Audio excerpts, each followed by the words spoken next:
The African empire Europe feared the most. Before Europe conquered Africa, before colonial borders were drawn, before history books were rewritten, there was an empire so powerful, so wealthy, so organized that Europe didn't try to conquer it. They tried to survive it. This is the story of the empire Europe feared the most. The rise of the golden superpower. In the 13th century, while much of Europe struggled through political instability and economic limitations, West Africa was rising. At the center of this rise stood the mighty Mali Empire. Founded by the legendary Sundiata Keita, Mali was not just a kingdom, it was a superpower. Its control stretched across modern-day Mali, Senegal, Guinea, Niger, and beyond. But land wasn't its greatest asset. Gold was. At its peak, the Mali Empire controlled nearly half of the world's known gold supply. Let that sink in. Half. And in a world where gold determined power, Mali wasn't rich. Mali was the economy. The man who shook the world. Then came the ruler who would make Europe realize just how powerful Africa truly was. His name was Mansa Musa, and he may have been the richest man to ever live. In 1324, Mansa Musa embarked on a pilgrimage to Mecca, but this wasn't an ordinary journey. He traveled with 60,000 men, 12,000 servants, hundreds of camels, each camel carrying hundreds of pounds of gold. As he passed through Cairo, he gave away so much gold that he destabilized Egypt's economy for years. Think about that. One African emperor caused inflation in another country simply by being generous. News of his wealth spread across Europe. European cartographers placed him on world maps, seated on a golden throne, holding a nugget of gold. Europe had never seen anything like it, and suddenly they were paying attention to West Africa, the intellectual powerhouse of Africa. But Mali wasn't just about gold, it was about knowledge. The city of Timbuktu became one of the world's greatest centers of learning. Scholars gathered there to study mathematics, astronomy, medicine, and law. While parts of Europe were still struggling with literacy rates, West Africa was producing manuscripts, thousands of them.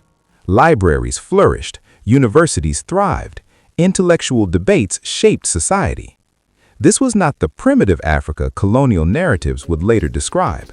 This was organized, structured, advanced. The next giant, the empire of warriors. As Mali's dominance began to decline, another empire rose. Stronger, more militarized, more feared. The Songhai Empire. Under leaders like Askia Muhammad I, Songhai expanded rapidly, building one of the largest empires in African history. Their army was disciplined, their cavalry was powerful, their governance was centralized and efficient. Trade routes were protected, laws were enforced, administration was modern for its time. Europe was beginning to expand outward, but West Africa was not an easy target. These were not fragmented tribes, these were empires. Why Europe didn't invade earlier? Here's something most history books don't emphasize.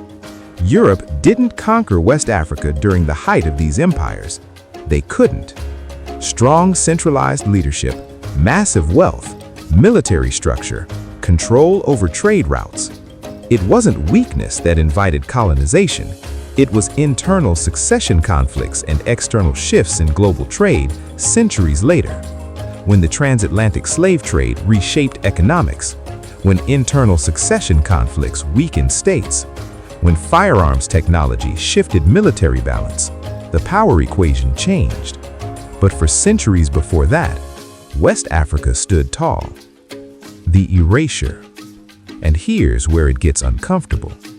Why don't we hear about this more often? Why are African empires reduced to footnotes in global history classes? Why is medieval Europe romanticized, but medieval Africa ignored? The narrative changed during colonialism. To justify conquest, Africa had to be portrayed as backward. So its golden age was minimized, its manuscripts forgotten, its emperors erased. But history leaves clues, maps, travel records, economic data. And today, those clues are being rediscovered. The truth they can't erase. The truth is simple. Africa was never empty, never civilized, never waiting to be discovered. It was organized, it was wealthy, it was powerful. The Mali and Songhai empires were not myths, they were realities that shaped global economics. Europe didn't conquer a weak continent, they encountered one that had already known greatness. And that changes everything. If stories like this were hidden from you, imagine what else was. This is Unspoken Archives, where history speaks even when they tried to silence it. Subscribe for more untold stories. Empires rarely fall because of one battle. They fall because of pressure. Pressure from within, pressure from outside, pressure from time itself. By the late 15th century, the balance that had sustained the great inland empires of West Africa was shifting, not visibly, but fatally. The problem of size. The Songhai Empire had become vast, stretching across enormous territory. But governing distance in the pre-modern world was fragile. Communication took weeks, reinforcements took months, loyalty depended on personal relationships. Provincial governors began gaining influence, local elites accumulated power, and when central leadership weakens, provinces begin to imagine independence. Control didn't disappear overnight, it thinned. Climate and economic strain. Another quiet factor was environmental change. Periods of drought affected agricultural output across parts of the Sahel. Less food meant strain on cities. Strain meant higher taxation. Higher taxation meant resentment. Trade caravans also faced growing unpredictability. The Sahara was never easy, but instability made it riskier. Economic confidence began to shake, and empires rely on confidence. The strategic invasion from the north. In 1591, the Saadi Sultanate launched a calculated expedition southward. This was not a spontaneous raid, it was strategic. Morocco sought direct access to gold resources and control over trade. They sent a relatively small but technologically equipped force led by Judar Pasha. Their advantage? Gunpowder. At the Battle of Tondabi, traditional cavalry tactics met musket fire and artillery. Numbers favored Songhai, technology favored Morocco. The psychological shock was immense. The defeat shattered the illusion of invincibility, and sometimes morale collapses faster than armies. Fragmentation after defeat. After Tondabi, the Songhai Empire did not disappear immediately, it fractured. Regional leaders established breakaway states. Rival claimants contested authority. Military cohesion dissolved. Moroccan forces occupied key cities, but struggled to control the vast territory long-term. The result? Not replacement, fragmentation. Fragmented states are easier to manipulate than unified empires. The Atlantic shift. While inland powers destabilized, European maritime nations were expanding along the Atlantic coast. The economic center of gravity moved from trans-Saharan caravan routes to coastal trade. Inland capitals that once thrived on desert trade networks found themselves bypassed. This wasn't sudden destruction, it was gradual irrelevance. And irrelevance can be just as devastating as invasion. The long-term consequence. By the time 19th century European colonial expansion intensified, there was no single dominant inland superpower to resist unified foreign pressure. Instead, there were multiple smaller states, some rivalrous, some cooperative, some divided by succession conflicts. The absence of centralized military power made coordinated resistance nearly impossible. The fall of the great inland empires did not immediately cause colonization, but it removed a barrier, and history moves through openings. The bigger lesson. The decline of West Africa's golden empires was not a simple story of conquest. It was a convergence of administrative overstretch, environmental pressure, technological imbalance, economic redirection, fragmentation of power. No empire in history has escaped these forces, not Rome, not dynastic China, not medieval European kingdoms. Power is never permanent. But legacy? Legacy survives.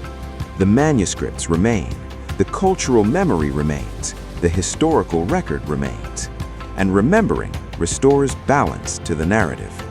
By the 19th century, Europe was no longer just trading along Africa's coast, it was industrializing.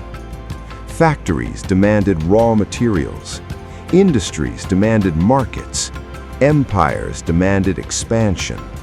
And inland West Africa, once shielded by powerful centralized states, was no longer unified. When European powers finally pushed deeper inland, they did not find emptiness, they found complexity. Fragmented, but not powerless. After the decline of the great inland empires, the region was made up of multiple states and kingdoms. Some were strong militarily, some were commercially advanced, some were politically divided. There was no single empire to negotiate with, no single army to confront. Instead, Europeans encountered dozens of political entities, each with its own interests, and that mattered. Divide and rule only works when division already exists. The shift from trade to control. For centuries, European presence in West Africa was coastal and commercial, but industrial Europe changed the equation. The British Empire, the French colonial empire, and other European powers began seeking territorial claims rather than trade partnerships. This shift was not immediate conquest. It began with treaties, protection agreements, military assistance, commercial monopolies. Control entered quietly before it arrived loudly. The Berlin Conference. In 1884-1885, European powers met in Germany. No African leaders were invited. At the Berlin Conference, European nations formalized the rules for claiming African territory. Lines were drawn on maps. Borders were imagined in conference rooms. The interior of Africa became a geopolitical puzzle to divide. But those borders did not reflect ethnic, cultural, or political realities on the ground. They reflected European negotiation. And once maps were drawn, military expeditions followed. Resistance that history minimizes. Colonization was not a smooth takeover. There were wars, there were sieges, there were rebellions. From the Somali resistance in West Africa to countless local uprisings, European forces faced determined opposition. But fragmentation weakened coordination. Some states resisted, others negotiated. Some aligned with one European power to counter another local rival. Unity had once been centralized, now it was regional, and that difference changed outcomes. Technology and industrial warfare. By the late 19th century, Europe's industrial capacity transformed warfare. Maxim guns, steamships, telegraph communication. Military campaigns that once took years could now move faster and coordinate across distance. African states were not unaware of these technologies, but access and production capacity were not equal, and industrial imbalance magnified political fragmentation. What Europe actually found. Europe did not discover empty land. It found established governance systems, trade networks, diplomatic traditions, military hierarchies, agricultural economies. It encountered societies with structure. The myth of a disorganized continent served a purpose. It justified control. But the archival record tells a different story. Colonization required negotiation, warfare, coercion, and manipulation, because there was something to conquer. The psychological shift. Perhaps the greatest change was psychological. Once the great inland empires had stood as symbols of regional dominance, their fall had already shifted perception. By the late 19th century, the balance of global power heavily favored industrial Europe. Perception shapes confidence, confidence shapes resistance, and history often turns as much on morale as on weapons. The long shadow. Colonial rule reshaped political borders that still exist today. It redirected economies toward export dependency. It altered governance systems, but it did not erase memory. The legacy of the inland empires remained in language, scholarship, and cultural identity. History is layered. Empires rise, empires fragment, external powers move in, narratives simplify, and decades later, people begin asking questions again. The Golden Age, the fracture, the scramble. 3 phases, 1 region. A story far more complex than textbooks allow. This is Unspoken Archives, and history is never as simple as it seems.